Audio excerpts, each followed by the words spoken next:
Welcome back to another installment of Aloha Friday, where greatness is made casual. I'm your host, Shane Austin.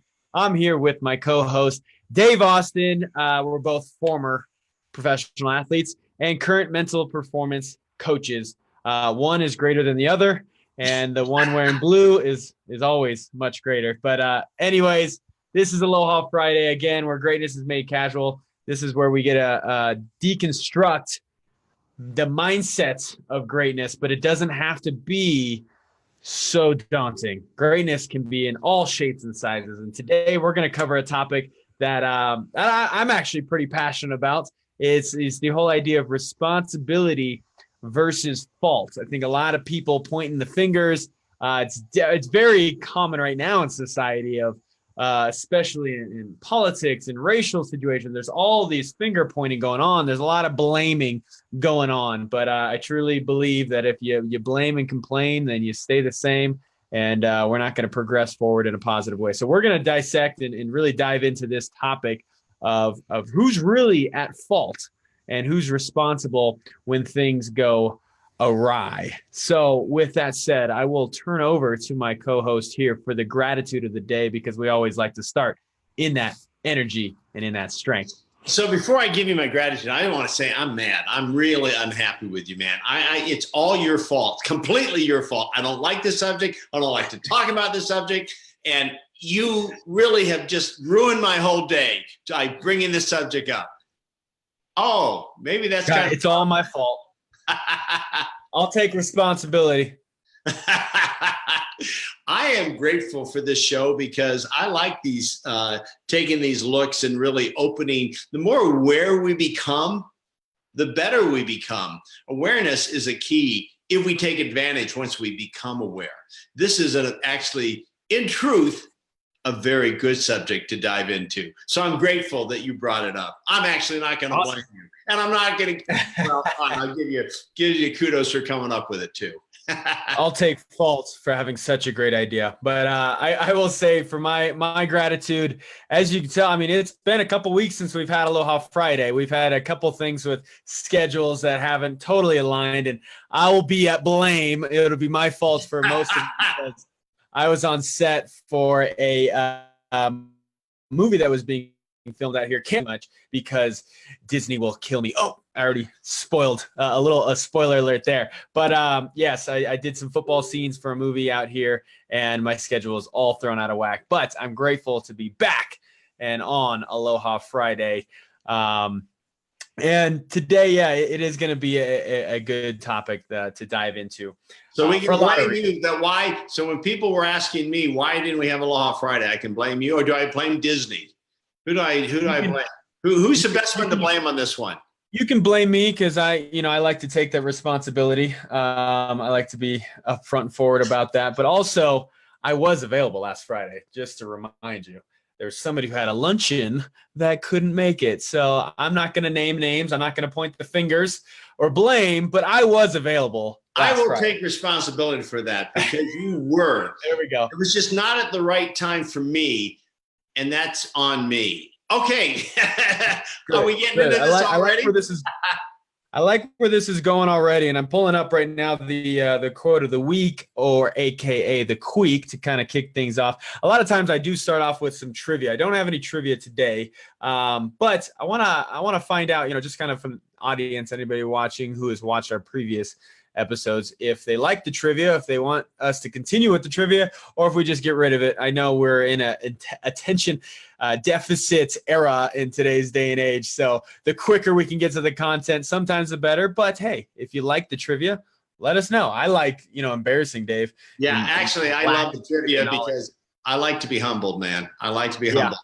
Yeah, I can tell. So I'll move on to the Queek quote of the week. If you follow me on any social media platforms, you'll see this week's Queek is from, I cannot pronounce her name. It is a long name. She's professionally known as Anaisnin. If that's close. Maybe I'll type it in the comments. But life shrinks or expands in proportion to one's courage. And I couldn't agree more, especially with our theme of the week for our 2.0, the coaches going through the certification program that we have going on. That's kind of been a theme a little bit of the lion, right? The courage. So I thought that was very fitting for this week. So I'll turn it over to Coach Dave for the tip of the day. Well, the tip of the day for me, again, it goes along with the theme of this show today. When we blame others or we become victims, our life becomes miserable, and we can just keep putting it on to someone else. Or when you actually do take ownership, and we're going to dive into this a lot deeper in a moment, but when you do, you stop being a victim, and all of a sudden there's nothing to be a victim about. Oh, they did this to me. If you are so strong in who you are and you move forward, no one can do anything to you. I know that sounds like that's a challenging concept, but it's a winning concept. No one can drive your car unless you give them the keys. And by putting blame on someone else, you've just handed them the keys. Now they're in charge and you're just along for the ride. There's your tip of the day. I love it. Good stuff. Well, that actually leads us right into the discussion. Let's tackle this topic today right now as we get into it. And and if you are a first-time viewer, if you're just joining us for the first time on Aloha Friday, engage in the comments. That's where you get the most value out of it. We like to just take our time and really reward those that take bold action. And I know it can be out of your comfort zone to then text or type and put yourself out there, but it's fun. It's fun when you get engaged. Don't worry, we don't. But we do bite the topic at hand. So I like this idea because, especially, I've been just hearing it in awareness and just listening and observing just kind of society and my peers and social media and all the things out there. A lot of blaming going on. Well, they're responsible for this. Or let's take successes and failures, for instance. If we have a failure, say it's in a team setting, I'll use, since I'm a football player, I'll use a football team. Say we lose the game.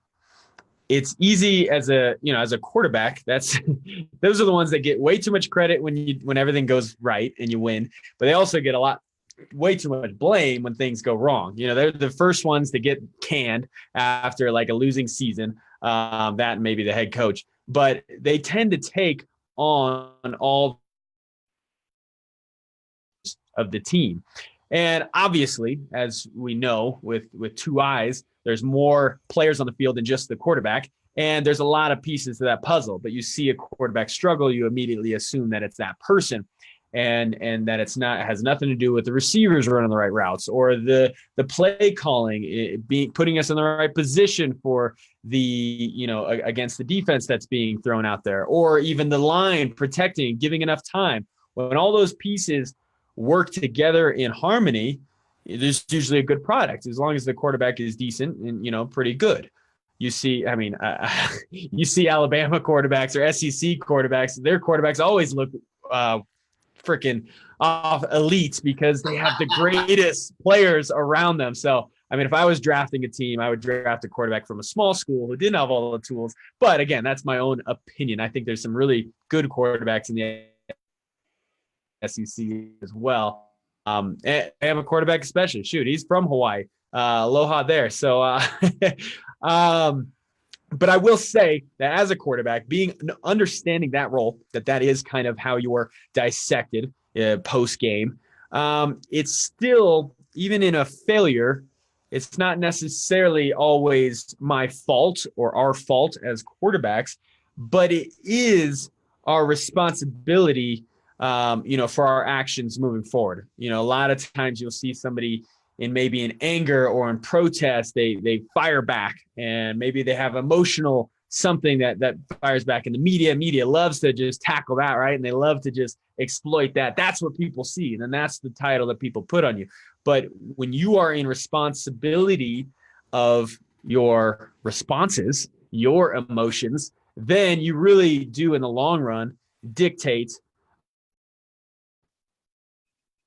the true successes and failures, not the ones that may be measured by society, but at least you're staying level-headed and you are fully responsible of that. Whether or not it's your fault, you are always responsible for your actions and your attitude. Does that make sense?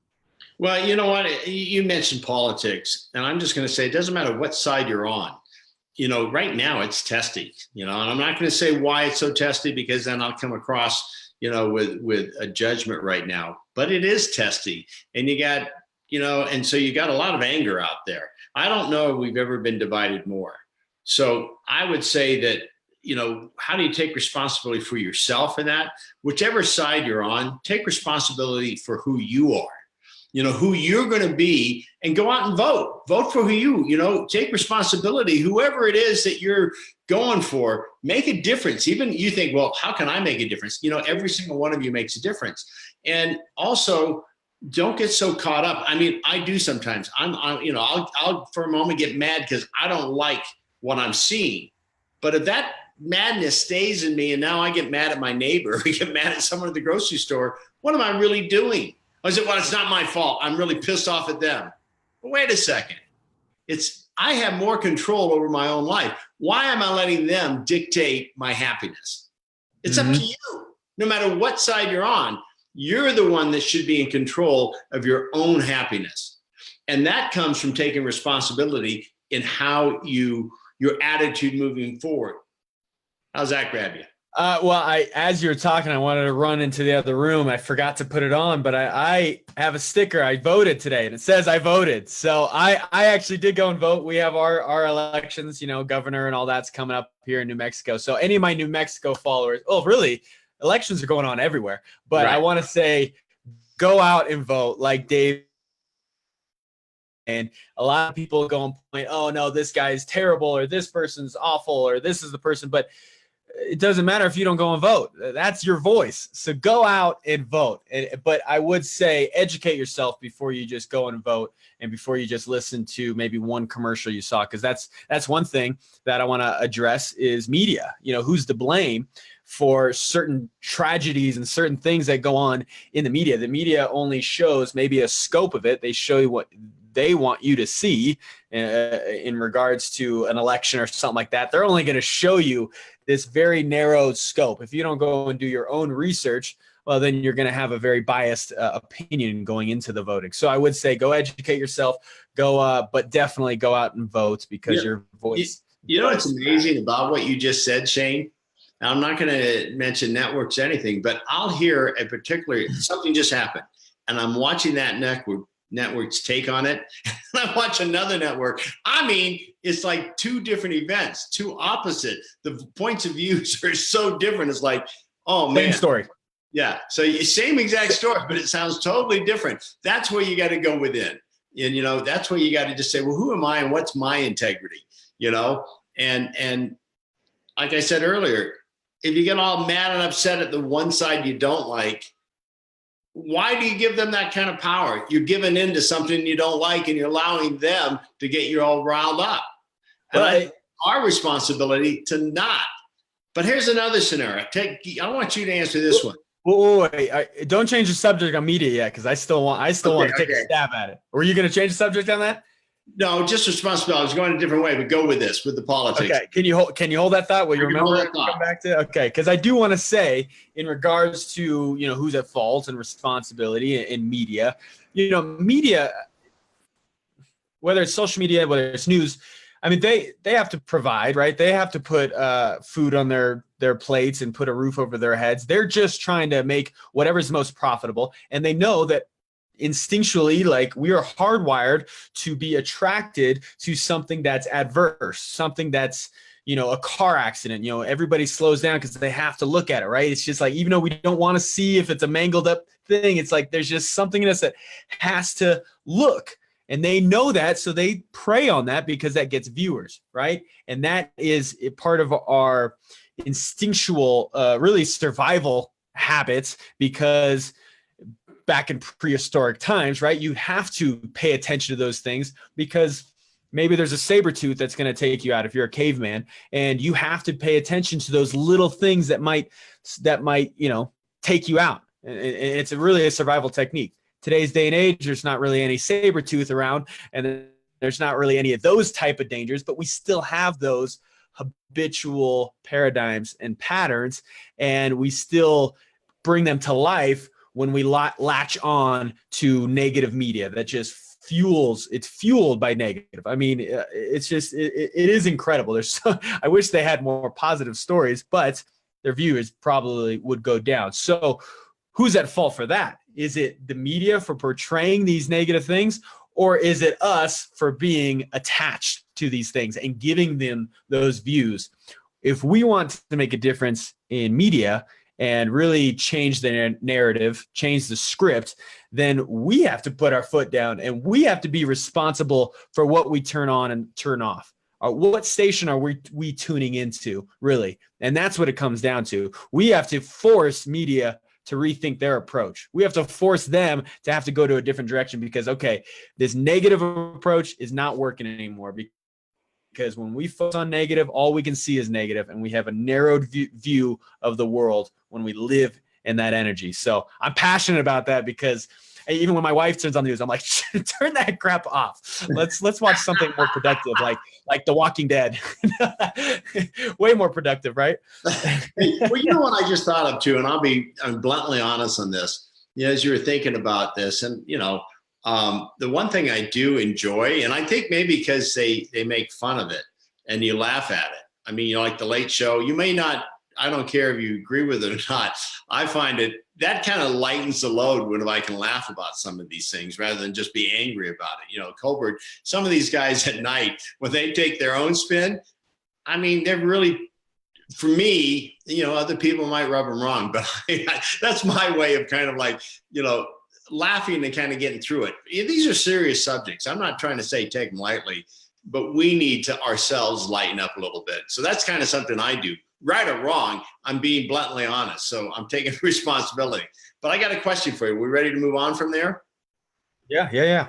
All right. You're driving along, Shane, and you see a kid and a ball rolls on the road. And you stop because, you're going to hit that kid. The kid runs out. The car behind you slams in to you. How do you respond to that? Whose fault is that? It's the kids. You run over them. No. Obvious. Easy answer. No, that's actually it's a good thought-provoking question, because it is interesting, because initially, right, it's like, well, I only stopped because of this in front of me. And then they only ran into you because you stopped. At the same time, well, maybe if they weren't driving so close, then, they would have had time to stop as well. So, I mean, being in the middle there, you could blame in both directions, right? But in that situation, how's that going to resolve it in this moment? No, it's a matter of, now it's my responsibility to have a level head to be able to assess the situation and come out with a productive outcome, whether it's getting their insurance info, whether it's, there's still a civil way to be able to address the situation, rather than a lot of times we turn to emotional responses. We go and just attack and blame. But again, what does that solve? Where does that get you? It's still my emotions are my responsibility. I don't care who does what to me. I'm still in control of that, right? Right. That's what we're talking about. I just thought it was an interesting scenario because you got, well, who is to blame there? The kid was to blame. Megan says it's no one's fault. It's just taking responsibility for yourself. And I think what it is your attitude. Legally, it's going to be the person behind you because you have to leave a certain amount of time. But even if it is the person behind you, how you treat that person in that situation is up to you.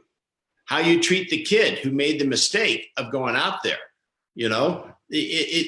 that's up to you. And it reminded me one time, you remember I was running a record label. We had a hit beginning at radio, and we got the big bus, the motorhome.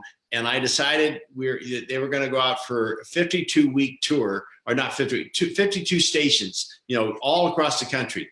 But the very first one, I decided to drive the lead singer up to Northern California. First time, we just bought the motorhome and everything. And I go, oh, you got to see Sausalito. We were heading and we pull into Sausalito. And Sausalito, anybody who has a motorhome, never take a motorhome into Sausalito. It's narrow. It's a disaster waiting to happen. I didn't think of that. I was just excited to share with the lead singer this experience. And we pull up, and I have a really cool restaurant we're going to have dinner at.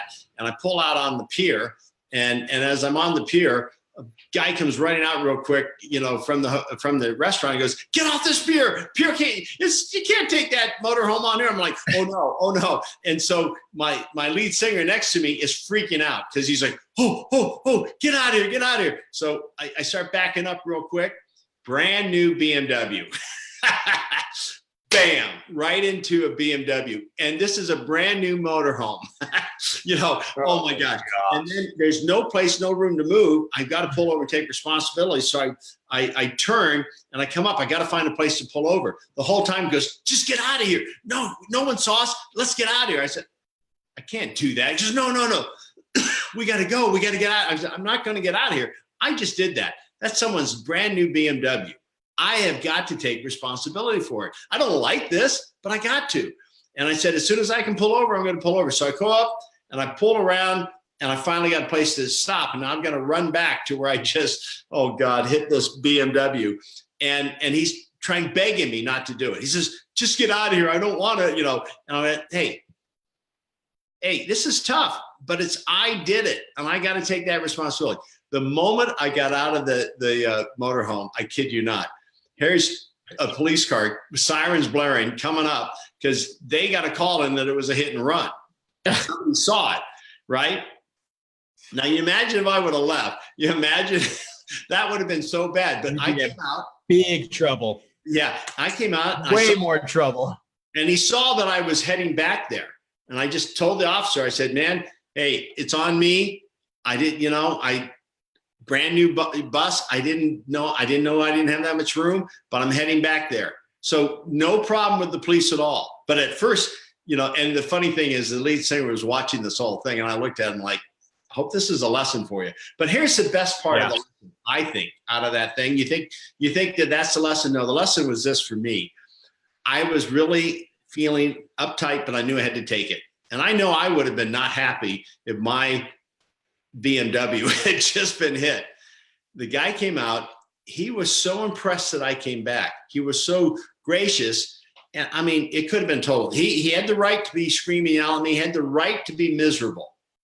But he just went, and then I had the lead singer kind of following me, and we had a hit at radio. And I said, "Hey, here's the scenario." The guy was so excited to meet the singer that we signed a CD, gave it to him. It turned into where, wow. I said, "Don't worry, I'm paying for your car.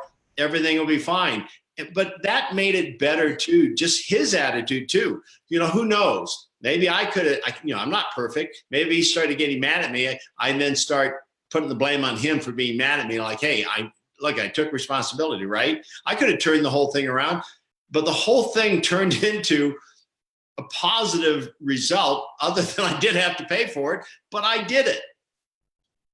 Right. And that just brings up that so many scenarios could happen different ways, but it comes down to the decisions you make.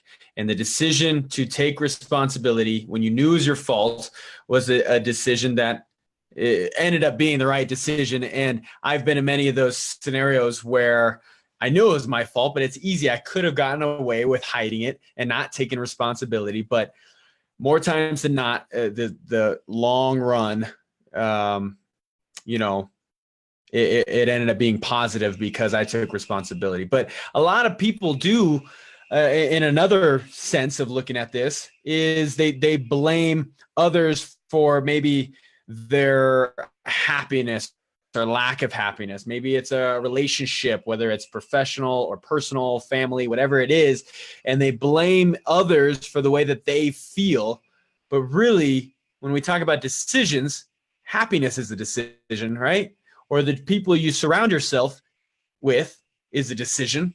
So it is, in fact, your responsibility to either decide to be happy, regardless of the external scenarios, or decide to move a different direction, hang out with a different group of people, surround yourself with a more productive environment, whatever that is, that's your responsibility. But a lot of people give in to the victimization of, well, you know, it's their fault. I just got to live with it. And then they just live with that miserably.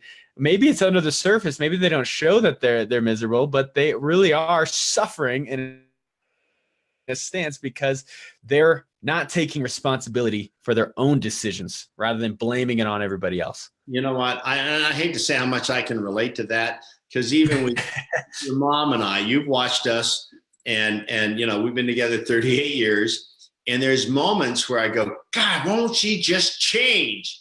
You know, she doesn't, you know, and I put all the she, right? And the truth is, it's me. If I look at it differently, maybe, you know, I'm not here to change her if I realize that. And I'm saying this is a work in progress. But if I realize that, you know what, I have responsibility for who I am and take ownership in who I am. But I think our past wounds, when they get, you know, opened, we forget about anything other than, you just wounded me. How dare you do that? And now that wound's getting, then what happens? What? The wound gets bigger and bigger and bigger. And then you guys, then scar tissue starts to develop. Huh? What'd you say? Scar tissue starts to develop. Well, that's it. And so I'm learning. You know, I don't think how old we are, whatever age we are. I don't care how long you've been married. I've been together for 38 years. First of all, I want to take my hat off. I'm proud of us. But there's still newness in me that I can go to that will make our relationship even better. And if I realize that and I wake up to it, then it will be better. What I now look for when things happen that might not look good, and instead of blaming someone else, how can I take responsibility so that I learn something from this so I'm better because of it? Sometimes that's really challenging. If someone runs a red light and hits my car, you know what? But that is totally their fault. But what I can control is how I move through it. And if I let that person who hit me, and maybe there was hit and run, and then I get so fierce at them, I'm giving them a power that I just don't want to give up. I want to be able, yeah, it's challenging. I'm not saying that type of thing is not challenging. It is challenging. What I talked about with your mom, my wife, Kathy, that's challenging, but I know if I allow myself to just wake up and go, own who I am fully. Yeah, maybe I didn't get this done. Maybe let's say she's telling me, you weren't letting you live your commitment. Then I get in an argument, go, no, you don't even see all the things I did. The truth is, I didn't live up to my commitment. That is truth. But now I'm justifying why, rather than just saying, you're right. Yeah, right. Well, I did my best. And simply put, it comes down to just control what you can control. You can't control how others act. You can't control what happens to you from the outside. All you can control is you. I mean, as simply put as that. And when we take that responsibility, we're going to live a lot happier life. And I'll give one last example is any kind of setbacks. And I think, again, to athletes, it might be an injury or something like that. It's easy to blame maybe the other person. They blew out my knee, or, you know, if they didn't come low on me, this would have happened. I mean, there's so many areas where we can come up with excuses. And again, it's out of our control now at this point. We're injured, or we have a setback in front of us, whatever that is, that's out of our control. What is in our control is what we do next, how we respond to it, how we learn from it, how we see maybe a different perspective. Maybe this is a blessing in disguise that now I get to take a breath and get to see the game from a different perspective now from the sidelines. And maybe I can take that. Maybe I can take something, a nugget away from that, where I can apply it when I am back on the field, when I am healthy, when I am moving forward. Any type of failure in entrepreneurship or in business is the same way. You learn from those failures, you move forward productively, rather than, well, these are the cards I'm dealt, I'm just a big fat failure, and that's it. And it's all because of everybody else. So it still comes back to the responsibility of our actions, of our thoughts, of our attitude. So control what you can control and take responsibility for you, nobody else. Take it and go out there and vote. That's the last thing I'll have to You had to get that in. You had to get that in. So Let me tell you who to vote for. Hold on. Let me tell them who to vote for. Oh, there we go. And cut. We're done. No, we're not taking any sides, but definitely educate yourself. Go out there, your voice, make it heard. You want to wrap us up with a little review of the week, and I will give out a book that I'm listening to right now that is freaking phenomenal. Awesome. But I'll go with you first. So the review of the week comes from a gentleman who was a Navy SEAL for 16 years. Then he switched over to the Army, became an Army Ranger. I mean, who does that? I mean, it's so hard to become a Navy SEAL, and it's just equally as hard to be a Ranger. Then he decides to become Special Delta Force Special Ops. That's a badass guy. And he's a really, really good guy, nice guy. When I say badass, I mean that in just in a real positive way. But we gave him our Beast Triggers for Business because I'm not going to get into the whole thing of what we're doing with the U.S. Armed Forces. And he's the guy that's in charge of all this. But his testimony was, it all starts with the mind. This is going to have a major impact. And because it's audios, he said, when I first listened to the introduction, I was driving, and he's not real excitable. He's a very, calm, you have to be trained that way. He says, but when I got home, I could not stop listening. I went through every single one of them through the night. And I thought, wow, that's a guy who's committed to whatever when he gets into something. But that's your testimonial of the week. And I feel so proud that we were able to create something that had an impact on a guy who I'm blown away with as far as who he is. Awesome. Well, thank you for that concise review of the week. And it's a little bit longer. Sorry about that. No, I'm kidding. No. Go ahead and blame it. It's happening right now. Huh? That's the exciting thing, is that it is happening right now. You're in the cutting edge. This is all going on in the now. So a book that I'm reading right now, and I'll just close into this. I listen to a lot of audiobooks and love to give out recommendations. This one might be the first one that I add to my book of the month club for this month with a book that I haven't even finished yet. I literally just started it. I'm like already going to recommend it because I'm loving it so far. But it's called The Rise of Superman. I know Kotler from Stealing Fire. It's all talking about flow, or as athletes, we talk about being in the zone. And this one is diving in more on the sense of tapping into that flow or in the zone through the eyes or through the lens of extreme athletes. And man, the piece I just got through on Laird Hamilton when he rode that wave at Chopo in Tahiti. And just the thing, I'm going to go on in the whole book review right now, but it's amazing. We're really, especially as athletes, we're on the cutting edge of getting in the zone and how you get there and staying in the flow. It's amazing stuff. So check out that book, The Rise of Superman, Stephen Kotler. It's already one of my favorites, and I'm only on like 3 chapters in. Hey, nice. So with that said, nice concise book review. No, just got to throw it back at you, baby. Come on. Hey. Like father, like son.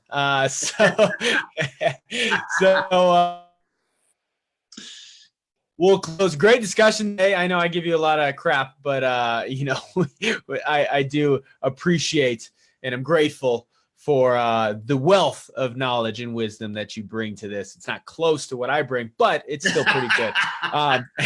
So with that said, thank you guys for tuning in on another installment of Aloha Friday. With that, we will say mahalo from our 2 hosts, Shane Austin, Dave Austin. Tune in next week, Monday, for Dave's Facebook Live. Actually, going to be a big shout out to one of our Olympian hopefuls who's actually next week going out to Austria to go compete. So look forward to that shout out on Monday and get yourself game ready. You got to be on Monday because it's a great shout out. She's an amazing athlete and you're doing an amazing job with her, Shane. And those game readies that Dave gives, it really is one of the key ingredients to getting into flow, getting into the zone. So take that for what it's worth. And with that, we will say aloha and mahalo for tuning in on Aloha Friday. We'll see y'all next week. Have a great weekend. Aloha.